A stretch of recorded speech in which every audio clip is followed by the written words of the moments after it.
What's up, guys? Thanks for stopping by. We're doing new mic setup, so hopefully this goes good. I don't have to do it twice. But thanks for stopping by. Zach Hergert, Idea Addict Podcast, broadcasting from the top floor of WIFM and anywhere podcasts can be found. Share this podcast with someone you love, someone you hate. Share it with a family member. Share it with a stranger. Just share it. Share. Follow me on Facebook, YouTube, Instagram. I almost said Twitter. I'm not on Twitter. I'm not really a fan of Twitter. And let me tell you why. I feel like social media is good in a lot of ways. You can learn a lot. You can connect with a lot of people.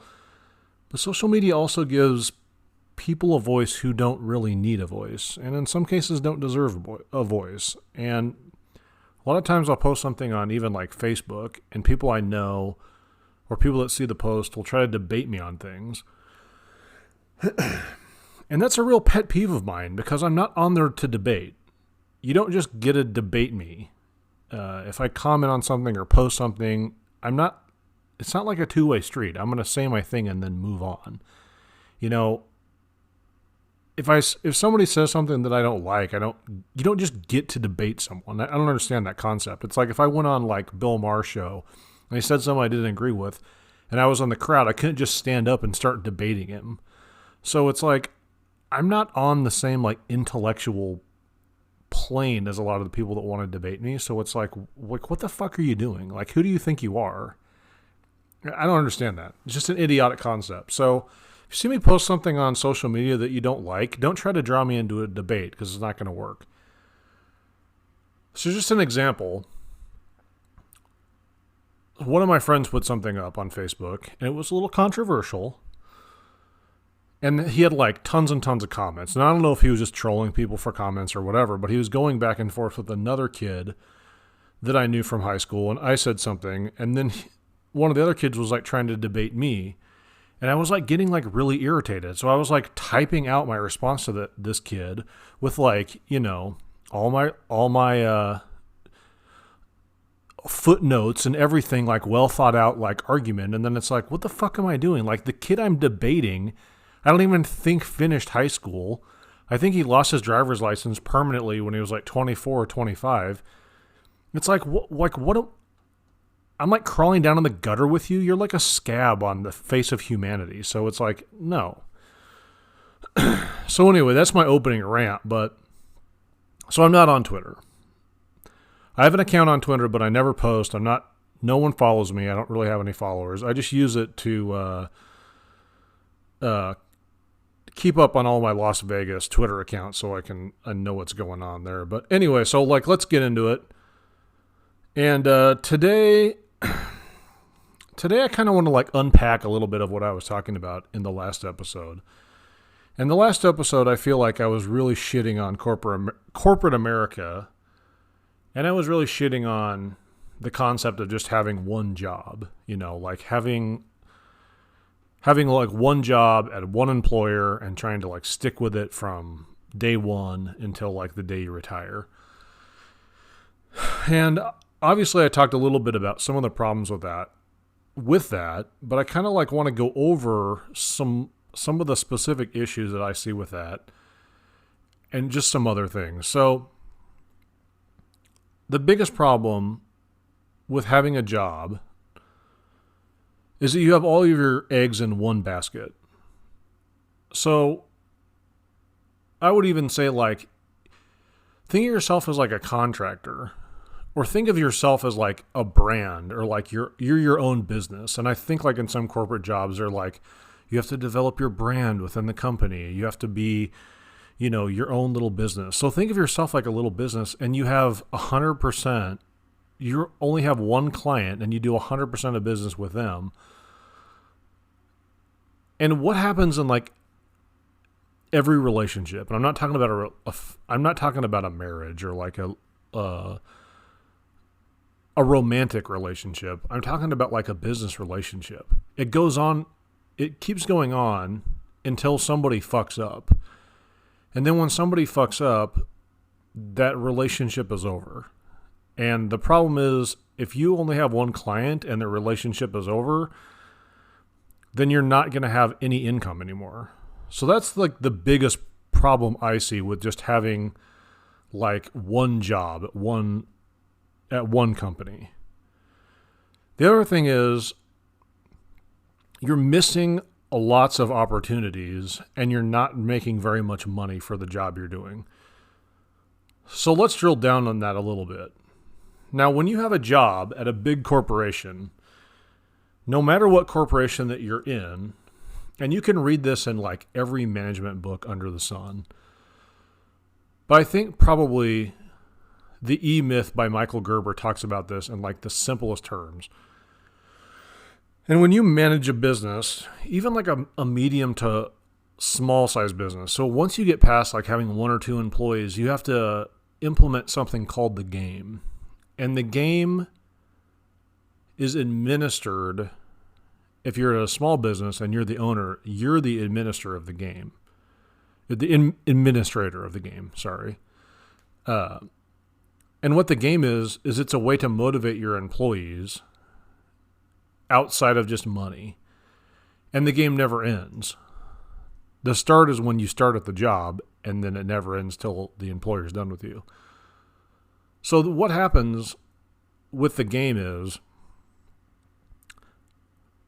they keep dangling a carrot in front of you, basically, to give you like a rewards for like the work you've done, or they give you promotions, but it's usually not like tied specifically to money. So the game is to motivate you to like not let down the team, like get the project done, get a outstanding performer award, or everything like that. But it's never really like tied to money. It could be tied to a promotion. And that's a small amount of money that you're going to be increasing if you only go one step up on the corporate ladder. And a lot of times, once you start climbing up on the corporate ladder, you're also an administrator of the game, but you probably don't ever know it. So let's say you're a salesman. And to keep your job, you have to have so many sales. And then to be a top performer, you have to have so many sales. But then once you get a promotion from a salesman to a sales manager, your goal of the game is a little bit different. And it has to do with expanding the game or enforcing the game on the salesman that you manage. So you're playing the game, but you're also administrating the game. So what's the problem? What's the problem with that? So if you're listening to this and you're like, I have a corporate job and like I have to do all this stuff to keep my job and like move up and score all these points, but like what's wrong with that? Like what's wrong with like playing the game? Well, the problem with playing the game is you're not really like making any. In my opinion, I work to make money. I go out every day. I sell a house, I flip a house, I remodel a house, I get a new client. I do those things to make money. I don't do those things to appease anyone, and I don't do those things to score brownie points or get a promotion. So if you're obsessed with trying to play the game, trying to administer the game, and trying to master the game, then you're not thinking about money, and you're not thinking about new opportunities. So if I have a job every day and I'm worried about a deadline and some like great opportunity comes up, I'm not going to be paying attention because my attention is only going to be on my job and the game and the deadline and all this other stuff. So if a money-making opportunity comes along, you might not hit it up. For example, my dad's a salesman. He's been a salesman since 1986, I think, is when he started his sales career. And his job is, he really doesn't, it's sales and service. So once he gets a customer, he has to like service the account in order to keep those sales. And part of that is like a lot of logistics because a lot of the stuff he sells are frozen. So not only are you selling things, you have to make sure that they're delivered. You have to make sure that they don't thaw, that it's the right amount of stuff, blah, blah, blah. So all the details like really add up. And one time somebody came to him and said, one of his customers actually, and said, hey, would you want to like partner with me on like on a fireworks stand? And at the time, you couldn't sell fireworks within the city limits of Omaha, Nebraska. So Omaha, I think, is about right around 800,000 people. Well, I guess we'll find out after the 2020 census, but it's you can say it's right about around like 775 or 800,000 people. So that's like the majority of people in Nebraska. So before like a couple years ago, you could only sell fireworks outside the city limits. So if you had a fireworks stand and you had ground to sell it on, you could make a killing. So this guy came to my dad and was like, "Hey, you want to partner?" And my dad was like, "Well, I don't know." And the guy's like, "Well, each one of us will make 50 grand. The fireworks stand only is up for like 3 weeks." He's like, "I'll split everything like down 50-50. I'll front the money for the fireworks and everything." But my dad couldn't do it because my dad had a job that he had to worry about. And he couldn't say like, "Well, I'll take 3 weeks off of my job to make 50 grand. Now 50 grand would be maybe like a half or like a third of like what my dad makes per year, you know. And at that time, that was like 1998. So that's like a pretty sizable amount of money, but he couldn't do it. You know, even if he wanted to do it, there'd be no possible way. He didn't have 3 weeks of vacation that he could like dip into. So he's missing opportunities by being obsessed with his job, which he had to keep, you know. I mean, he had a family, right?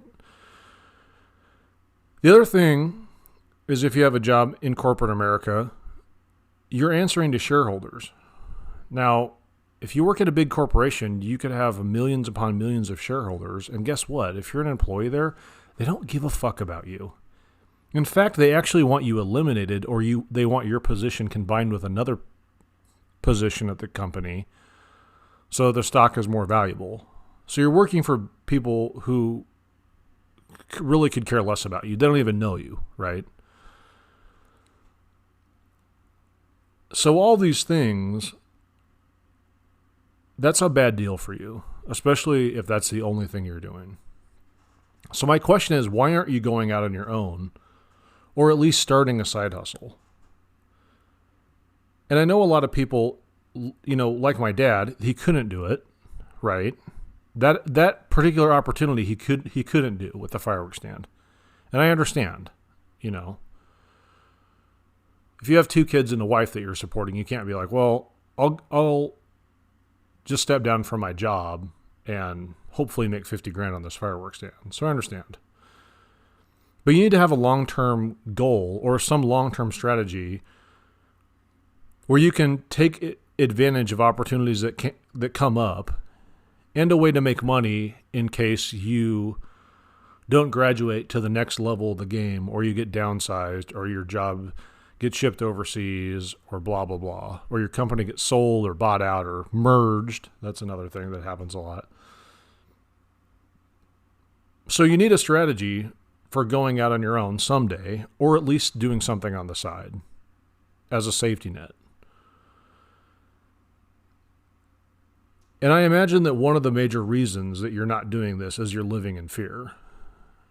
And it could be a fear of lots of different things. It could be fear of failure. It could be fear of you just don't believe in yourself enough to do it.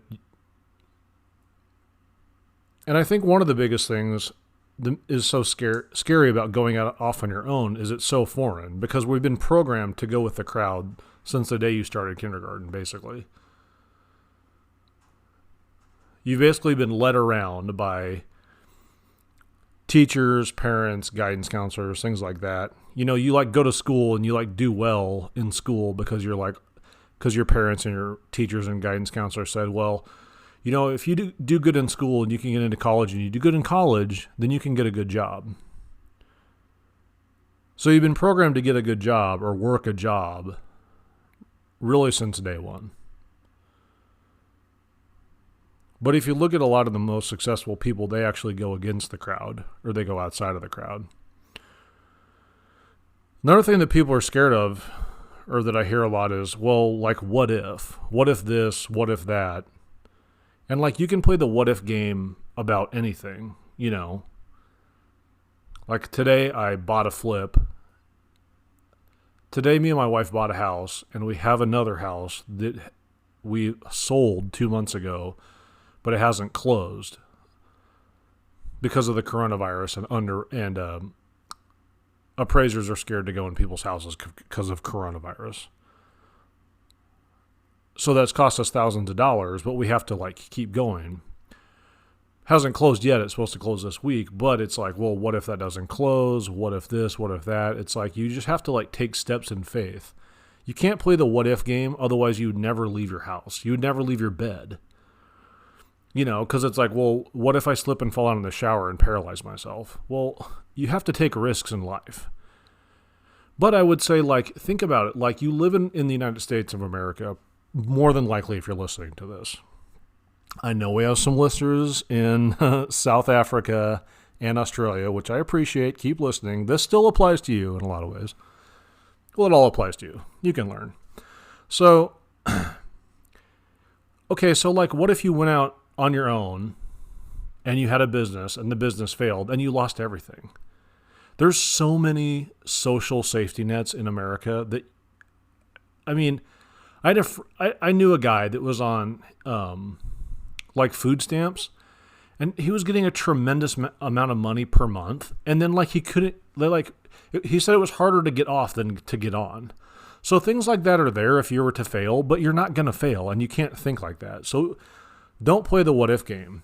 The other thing is you always hear, well, 90% of businesses close their doors within the first 5 years. Yeah, well, that's half of the story. If you do any research on that, you'll find out that it's almost never from lack of sales.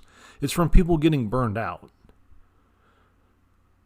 And a lot of times what happens is this is really what happened with me with my first business. I had a foreclosure trash out business and a foreclosure maintenance company where I would maintain all these houses. I was making tons of money, but I sold the business because I was burned out, because I was literally working every hour of every day. It wasn't from a lack of like money or sales or anything like that. It was just from like pure burnout. After like 3 years, you get tired of working every day. I mean, I think back one Easter morning, I was like boarding up a vacant house in a bad part of town. And it was like, what the hell am I doing? You know? So all those like little catchphrases or like things you hear like, oh, like this amount of business is closed in this amount of time, blah, blah, blah. Make sure that like you research where that's coming from and get the full story. So I would say that statistic is true. Most people do fail, but it's not from a lack of sales or a lack of money. So what are some things we can do to overcome our fear? If it sounds good to you, like, well, you know, I'm stuck in a corporate job, or I'm stuck at like one employer and I'm scared because things are changing, I'm getting burned out, there's something else I've seen that I want to do, or I want to start a side gig. And one of the first things is like, just educate yourself. Just read, look what other people have done. You know, one of the first things I ever did when I went out and started my own business is I just started like reading like crazy. And I probably read between like, how motivated I am, I probably read between like 25 and 40 books per year. And one of the first books I ever read about like starting my own business and being an entrepreneur is a book called The Millionaire Mind. And The Millionaire Mind is actually a follow-up to another book called The Millionaire Next Door. But this book really unpacks like the behaviors of people who are millionaires or multimillionaires and like decamillionaires. And it goes like through their mindset, how they like make decisions, how they make decisions on what kind of businesses that they own, which is very important. So books like that really like give you like an inside, because when you're like at a job and you don't do any education and you're like, think like, wow, like I know a guy that owns his own business and he's so successful and this and that. Or like you're like, oh, I know this guy like started his own business, it went under, blah, blah, blah. So there's like a lot of like preconceived notions and preconceived ideas about like being an entrepreneur or being a small business owner that aren't necessarily true. And there's a lot of information there. I would just start like educating myself about things like that. And then also just educate yourself about like different opportunities and read other people's like stories about being an entrepreneur. And for like the most people, you're going to be doing a business that's more like the Millionaire Next Door, or like the Millionaire Mindset. You know, not a lot of people are going to be like Steve Jobs or Mark Zuckerberg or things like that. So I would say like you can look at those people, but for the most part, like that's not who you're going to like grow up to be. Um, the other thing I would look at to overcome fear is just look at immigrants to the United States. And like almost all immigrant classes come here and they set up, they're either self-employed or they're business owners. And they do that because they usually come here with like some sort of like background or skill from the country that they immigrate from. And then the other thing is they don't have any credit. And they don't have any usually formal education a lot of times. Or if they do have formal education, it's not the same as what you would need in the United States. So it's like they would have to like go back to college. Well, you can't like do that if you're not a lot of people are in the position to do that if they come here. So a lot of them just become self-employed or business owners. And everything you read about that, first generation immigrants are almost always like more financially successful than Native Americans. Not Native Americans like Indians, but people who were born in the United States. And one of the reasons that they're more successful is because they're self-employed or they run a small business. And if you're self-employed or you run a small business, like you have so much more potential to make money, and you have so much more potential to like save just on your taxes. The other thing is kind of going back to the what if, like go down the what if rabbit hole. So like I kind of touched on earlier, it's like, well, what if I like have a business and it fails? Well, you could just go back to doing the same kind of job you were doing before. You know, that happens all the time. But if you really believe in something and you have a background in it and you really like go after it, you're not going to even like let yourself fail. Like when I started in my first business, like failing really wasn't an option for me because I didn't really have any background in anything except for like dabbling in insurance a little bit. But I didn't really have like a strong background in something I could fall back on. And I couldn't fall back on my college degree because I basically like pissed that down the drain by getting arrested. You can't really be a cop if you get arrested like right after you graduate college. And then the other thing I would say is if you're scared, just start your like small business or your side hustle. Well, obviously a side hustle, I mean, that's a part-time thing. But if you want to start a business, then just start it part-time while you still are employed full-time. And then work it part-time until you're so busy working it part-time that you have to go to doing it full-time. So like if you're like, one thing like a lot of people do is they like quit their full-time job to like sell real estate. It's like you can sell real estate part-time for a long time and make a lot of money part-time before you ever would have to jump to like going full-time. And I would say like do it part-time to anyone looking to like do like start a business is to do it part-time. That just makes more sense because if you're like, well, I can't do this or I'm failing or I'm not making enough money, then your full-time job can like prop it up until you either figure it out or change it. So just start it. If you're that scared, just start something part-time. And you shouldn't be scared to do a side gig. That's something like completely different. But I would say like everyone needs a side gig. So this kind of, the idea of the day isn't like super original, but I think it's really good. And it's something that you used to see like this a lot, but now you don't really see it. And like I said in the last couple episodes, you know, if you're going to go out and do something like start a small business or start a side hustle or start something part-time and then turn it into a business, I say you have to do something that you are attracted to. You have to do something that you like, and you have to do something that fits your personality. So this specific thing wouldn't fit my personality at all, but I know a lot of people, they would fit their personality and they can make a lot of money at it. So what it is it's a matchmaking service. So I know people like my age, I'm 34. I'm 34. And a lot of people my age and younger, like they've never, I mean, you might see like Millionaire Matchmaker on TV or stuff like that. But for people like my age and younger, you really don't see matchmaking services like professional one-on-one services. It's pretty much all like done with like an app. So like eHarmony, Match.com, things like that. And that's what like a lot of people use. But if you like ask your single friends, because it's all like kind of like all these services pretty much came after like I was in a relationship and like engaged. But all those services, basically, those aren't really like real relationship services. Those are like hookup services, right? Like Match.com. I think, is that the one that you like swipe, and if you like the person's face, you like connect? I don't know. So like all those things are basically just like things to like hook up, you know? And I feel like millennials and like Zoomers and stuff, it's like they don't even know how to talk to each other. All they do is like text and like do shit online. Anyway, that's a different. I don't want to date myself too much by like shitting on people who don't know how to talk to each other.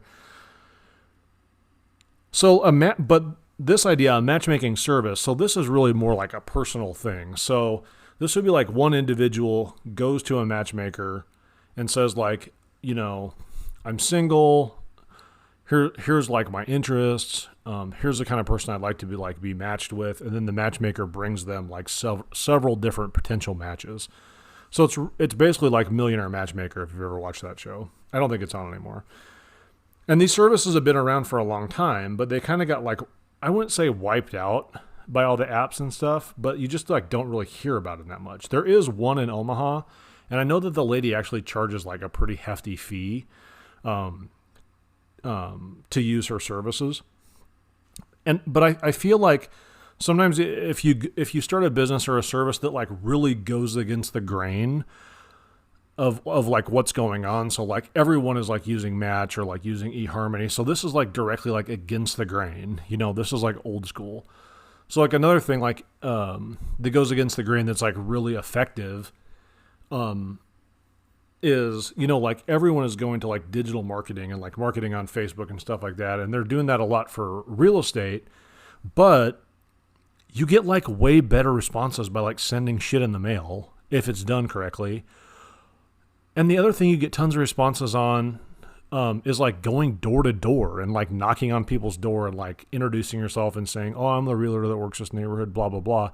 So that like basically like goes like totally against the grain of what people are used to. Obviously, I don't knock on people's doors because I'm a large man and no one would ever answer. But another agent that I know, her first year, she like knocked on people's door and said, do you want to sell your house? And she made like $200,000. So I feel like a lot of these strategies like going against the grain are like really good. And I think this is a really good one. And I think that people who are like really serious about like, hey, like I'm not just doing this to like get laid. I'm not just doing this to like find a fuck buddy. I'm doing this to like really like have a relationship and hopefully like get married or have a long-term relationship. I feel like that there is a market for this. And I also feel like people want a tailored, personal, hands-on experience with like a matchmaker, because I feel like you can't just like punch in like, this is what I like these kind of movies, or like, here's my political views. I mean, that doesn't really like that doesn't really make you like compatible with another human being. I mean, it's like a different thing. So I think that people like want someone like a real human being they can sit down with and then say like, go find me somebody who would like fit what I'm looking for. And I think this would work really well for people who are older. And when I say older, I mean 30 years old or older, who are single, and anyone who's like been divorced like once or multiple times. I think that would be a good target market. And obviously older people have more money. You know, you're not going to be going after like 25-year-olds. So I did a little bit of research to kind of see, because I know like, I heard that the lady like locally here charges like, I think like between like $5,000 and $10,000. I don't know exactly how much. So I went and like found some statistics of some like matchmakers, just like what I could pull offline. And I went to a website called thepennyhoarder.com. And buckle your seatbelts, because this is a fucking insane what these people make. So Janice Spindell, her and her daughter own a company called Spindell Serious Matchmakers. They're based out of New York City. And Janice is one of the most experienced matchmakers in New York City, like whatever that means. She charges men a premium for her services. She charges men from $50,000 to $250,000. Her son Carly charges between her daughter Carly, who's a matchmaker as well at the firm, charges between $25,000 and $100,000. And then for women, they charge women a $25 application fee, and if they're accepted, they charge a one-time consultation fee ranging from $200 to $1,000. So these people, the daughters, they go after men as their main clients, and they charge men a huge fees for this. And it doesn't get into like how many matches they'll do for that. But if I'm paying somebody $250,000 to like match me, I better get like really good white glove service and exactly like what I want. So they go after the men with for the big dollars, and then I'm guessing they're going after rich men, and then they're going after like females, younger, like attractive females, charging them a lesser fee. So together with their team, this mother and daughter, the Spindell Company, in 2015 brought in between $5 and $7 million in revenue. That is ridiculous. That is a ton of money for basically setting up people on dates. That's crazy. So they're in New York City. There's another lady, and she's out of Chicago. And like I said, this article was written in 2015. She's had her business since 2009. Her name's Stephanie Safran. And her rate starts at $3,000, which gets a man 6 to 8 matches over the course of a year. And for women, she charges an a la carte rate of $50 to $250 per introduction. So she's kind of doing the same thing, but with not as big a fees. But it sounds like she does like a lot more volume. In addition, she also offers a slew of other services, including dating coaching, which she charges $1,400 for 6 sessions of. And she said that she makes over 6 figures a year, like no problem. It didn't say how much she makes a year, but she just said over 6 figures, or 6 figures. So obviously there's a pretty like good sized market for this. If you can make $5 to $7 million doing this, in any market. I mean, obviously in New York City, the prices for everything are inflated, but I mean, that's completely insane. $250,000 to be set up on dates. So what you would do if you wanted to do this is you would go and you would charge the bigger upfront fees for the more eligible bachelor or bachelorettes. So obviously, like, there's a lot of men out there that have money that are single. But there's also a lot of women out there that have money that are single. So I wouldn't just, I wouldn't just go after the men for big money. I would go after both. Because sometimes, like, maybe women are having a hard time. Maybe they're like, like a high-powered attorney. They just don't have enough time. So this is basically for people. You're going to want to find people who have a lot of money, but they don't have enough time to go out and like really mingle. And then what you're going to want to do is obviously match them with interesting, attractive singles of the opposite sex. And you can obviously make a lot of money doing this. Then you can also like charge for coaching, dating coaching.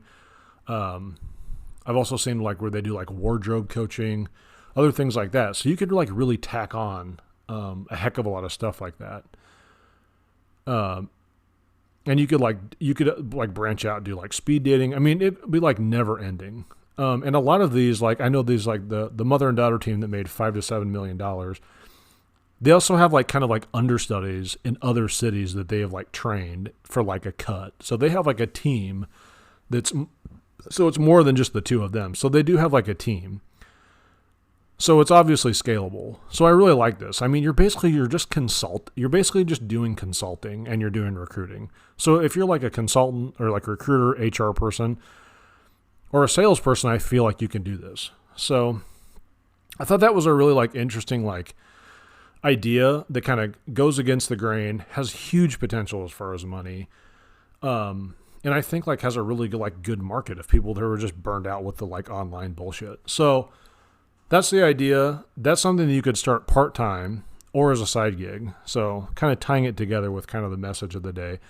So we're going to like really shift gears here. We're going to really shift gears and talk about a business for sale that I really like. I like it for a lot of different reasons. One of the reasons I like it is because it's so boring. It's such like a cut and dried thing. It's like super simple. It's also in like not I don't want to say sleazy, but it's in like, well, I'll just like get into it and we'll kind of talk about it. So what it is it's a government and commercial contracting business for sale in Virginia. The asking price of this is $1.5 million. Cash flows $568,000. So they're asking about 3 times of cash flow for it.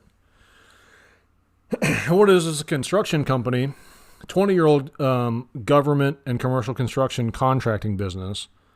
Started as a home repair and remodeling business and become very successful today working with the government and in large businesses.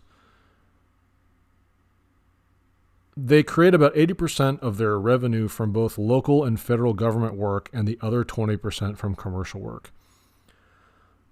So for those of you who have never looked into like doing work as a contractor for the government, you can charge ridiculous prices. I don't know why the government pays for... So like out in the real world, if you're like an electrician or an electrical like contracting firm, let's say, I don't know the exact figures, but I'm just going to like use some examples. Let's say you can charge a commercial client $75 an hour for your electricians. If you're like on base or you're doing government work, for some reason you can charge like 100 to 125. You can always get more. I don't know why. Here in Omaha, there's Strategic Air Command in Bellevue, which is a suburb of Omaha, and they have Strategic Air Command. Like, I don't really know exactly what they do there. They do like a lot of planning for the Air Force, and it's like a massive like secure installation that's like subterranean and all this weird stuff. And I knew some guys who were electricians, and they usually got paid like 30 or 35 bucks, but then they go work on base and they would get paid like 65. So just like totally crazy. The other thing is like government jobs, if you're a construction contractor and you can get on, they like last forever. They go on and on and on. And once you like kind of get in with them, then it's easy to stay on. So working for the government as a contractor is really good. Also working for a government, also having a construction company working for the government in Virginia around Washington, D.C. is good. Because the money in Washington, D.C. is always flowing. So that's why I like this.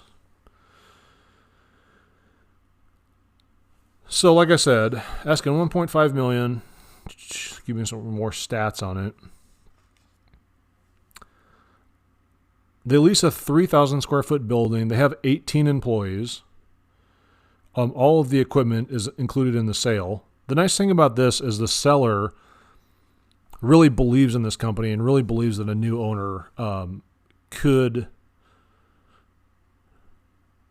keep this thing successful and keep it lucrative, which I do too, because like you don't have to be a genius to like work for the government in Washington, D.C. and make a lot of money. So because of that, he is willing to do owner financing, and he is willing to finance $500,000 of the $1.5 million asking price. He's also willing to stay on for 3 months for training. He's selling the business because he's retiring. And this guy has been running this business out of his house for 20 years. And basically all the owner does is he goes out on bids and is responsible for like the management of the employees. Like I said, the reason that he's selling it is retirement. So that's like basically the best reason you can have. If you're interested in this business, want some more information, call Steve Sigman. He's at Transworld Business Advisors. He can be reached at 757-821-3002. And I know in the last episode, and I kind of talked about like why I think you should have a business. And at the beginning of this episode, I said like, you shouldn't just have one job. You should maybe consider like owning a business. And I always think And I've always thought this ever since I really looked into it, because about 2 years ago, I looked at like buying a trash company, like a door-to-door traditional, like pick up your trash kind of company in like a smaller town in Nebraska where I wouldn't have like a lot of competition. And that was really the first time I ever looked at buying a business. I had sold a business prior to that, but that was kind of a different deal because the business was like pretty small. So I really was like started like looking into like buying a business. And it is a really good deal. It's a really good deal because there's a lot of like baby boomers who are retiring. And their kids, for whatever reason, like don't want to take over the family business. They want to like go be doctors, lawyers, accountants, things like that. And they've seen their parents like run a business and they're like, I don't want to like have to deal with all that responsibility. Obviously, they get a rude wake-up call when they go out into the real world and they say, oh, well, I'm making a fifth of what my dad made and I have all the same responsibilities he did. And I have no freedom. So kids aren't taking over their parents' businesses. So these business owners, like, they want to retire. They don't want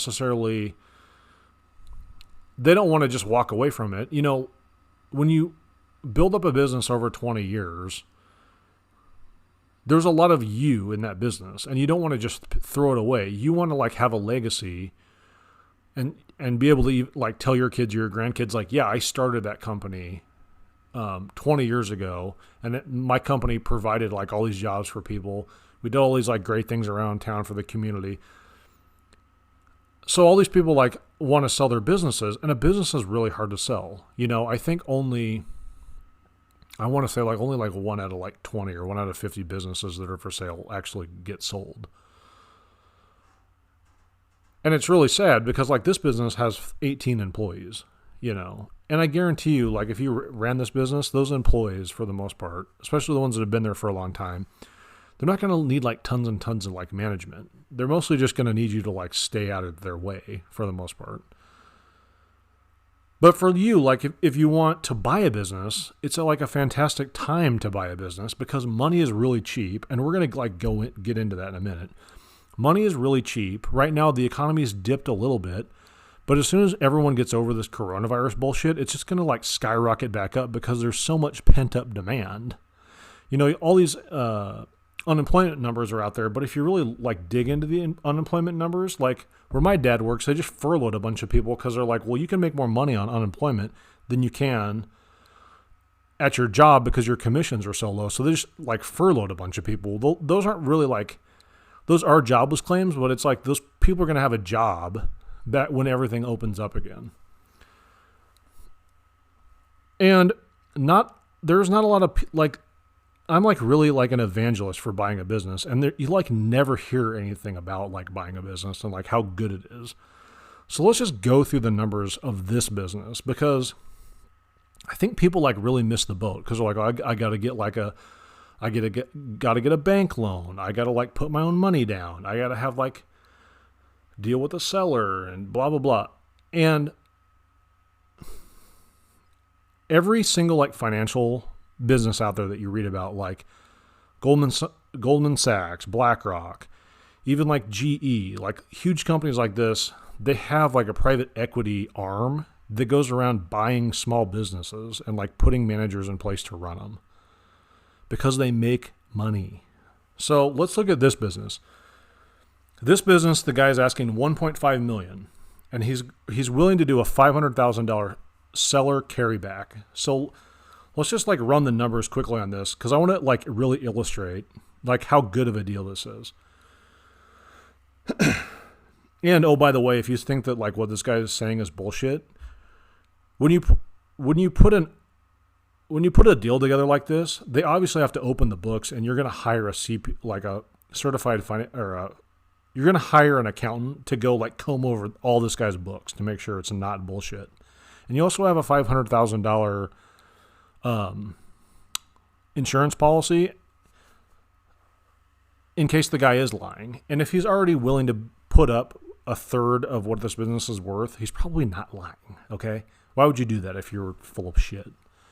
Now, the diamond business that we talked about a little bit ago, where the guy was not willing to put up any money, that's probably something going on there. So anyway, this guy is willing to to hold $500,000 back, and let's say you negotiate a payback of 5 years at 6%. So that's $9,667 per month that you're like paying to the seller per month for 5 years. So that leaves you with an additional $1 million that you have to get a loan on. So let's say you get a SBA loan, and these are not exact numbers. These are just like example numbers. You can go to like do your own research with the SBA to see what you would qualify for, what the business that you're going to be buying would qualify for, and like get a payment worked out. So I'm just using some like kind of example numbers to kind of illustrate my point here. So $1 million SBA loan, 10 years, and that's going to be based on a 10-year treasury plus a rate. So for this example, a 10-year treasury is 0.64%. And I'm just putting on like the highest rate that the SBA website had. So the highest rate that they showed was 4.32% plus the 10-year treasury, which is 0.64%. So that works out to a 4.96%. So your payment per month on that $10 million would be $10,587.01. So your total loan payment per month is $20,254.01. But the business makes $47,351.17 per month after everything else. So the free cash flow that they're showing is $568,214. So even with all of paying back all the loans per year, that is still going to leave you at the end of the year, as the owner, you could take a salary up to $325,165.92, even with paying the loans and paying your employees and the overhead, and paying gas and of the vehicles that are associated with business and paying insurance and all of that stuff. So the first year, if you could qualify for these loans, the first year operating it, you'd be making over $300,000 a year. Oh, and by the way, if you said, well, I want to like play it safe and only take a $150,000 salary, you could put the other $150,000 or $175,000 against those loans and pay them down fast. So what if you could pay the loans down in 5 or 6 years, and after that you're making $600,000 a year to run this business that this guy's ran out of his house for 20 years? I hate to burst your bubble, but that's a hell of a lot more money than most employees ever going to see. Because you have to think about, if you think about like a corporate structure, obviously the higher you go, the less people there are. So you have less of a chance to like go up that high. But if you comb through businesses for sale, there's tons and tons and tons of businesses for sale. And a lot of businesses you can find have cash flow over $500,000 or $600,000. And then you're like, well, what if I couldn't like qualify for the loan? Well, if you couldn't qualify for the loan, you could always bring in investors. And I think we'll do like another episode kind of like on bringing in investors to buy businesses or to like do small loans on businesses, because like an SBA loan isn't super hard to qualify for. And obviously different businesses are easier or harder to qualify for depending on what they are. But I just want to illustrate that. So it's like if you bought this business, you could be making $300,000 a year right off the bat. So real quick, let's get to the 3 critiques. And there's going to be some surprises in here for you. Bingo bongo. So the first one, someone asked me, they want to start a garden center. So like a greenhouse, like selling plants, trees, mulch. Yeah, love it. Every single garden center every spring is totally packed with people. Now, if you're in somewhere like Nebraska, it's going to be real seasonal. But if you live in somewhere like Nebraska where there's snow on the ground for so long, obviously you could sell ice melt and stuff like that.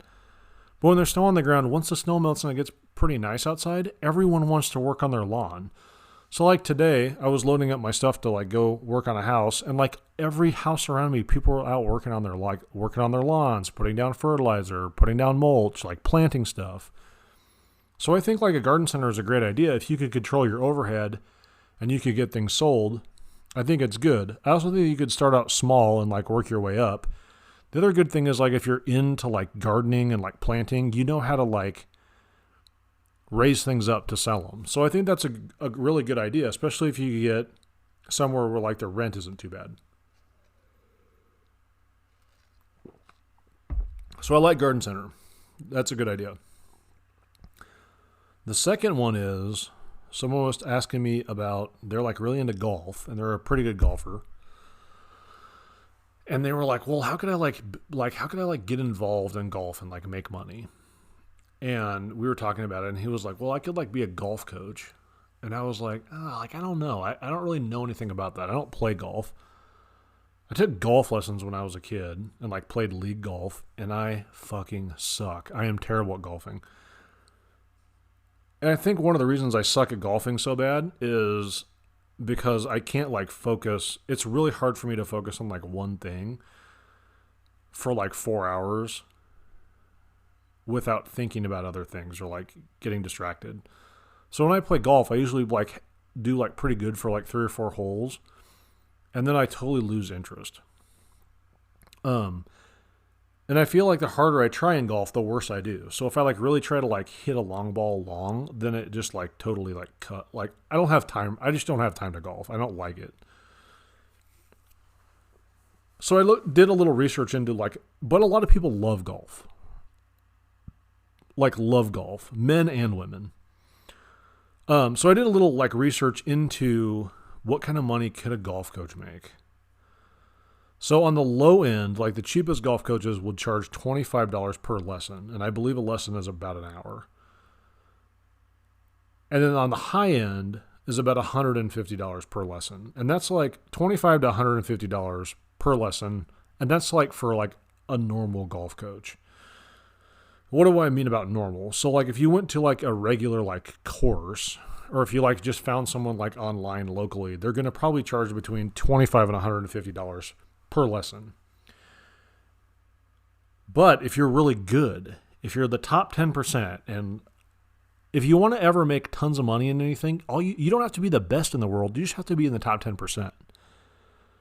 So if you're in the top 10% of anything, you're going to be making a hell of a lot of money.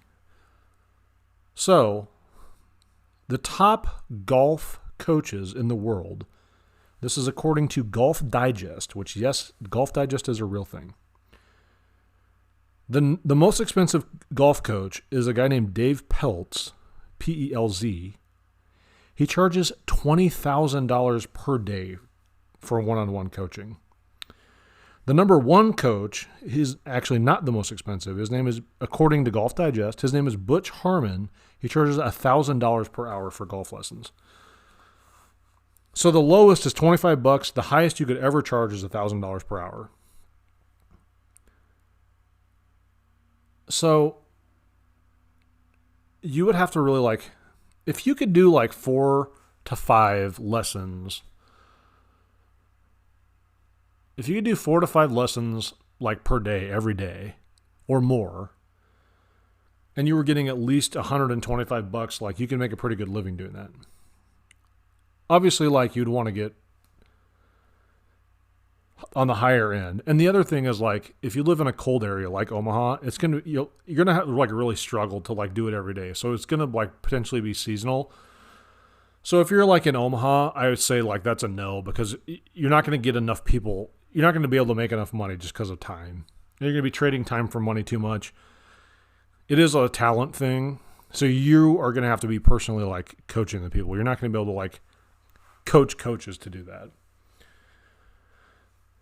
But if you're somewhere like Florida, Arizona, or like Texas where you can play golf all the time and there's enough market for it there, like I say, maybe. If you're like a really good, like if you like play on the PGA Tour, and like even if you sucked but you played on the PGA Tour, even better if you like won some tournaments but you still like kind of sucked. If you could like get into to coaching like professional golfers, obviously that's where the money's at. So that's a maybe for me. And the third one This is going to be a surprise. A guy I know, his parents own a restaurant, and he was talking to me about taking over the restaurant. Now, this is going to shock you. I said, absolutely take the restaurant over. Now, I know that's crazy, but hear me out. This guy's parents have ran this restaurant for 30 years, and it's crowded it's like in kind of a downtown area. They're open for lunch and dinner, and every day it's crowded. There's a line there every single day, and there's been a line there every single day for 30 years. It fucking prints money. Yes, dude, take it over. Like, what are you thinking? They've had like a lot of like the same employees for the entire time not the entire time, but they have lots of like long-term employees. Everything's worked out. They have the like name, they have the like menu people want. It's like ethnic food. Not a lot of places you can get it in town. They have a stellar reputation. They have tons of good reviews. They're on social media. Everyone in town like knows this place. It's a fucking no-brainer. Dude, I would take over that restaurant if I was him in a heartbeat. And he's like, well, it's like a lot of hard work. Yeah, dude, you only have to do it 15 or 20 years and then you can retire because number one, it makes tons of money. Like I said, even now, like even when they were doing takeout, they were doing so much takeout that a couple like times during the COVID-19 thing, they had to like shut down like taking orders because they were like selling so much food.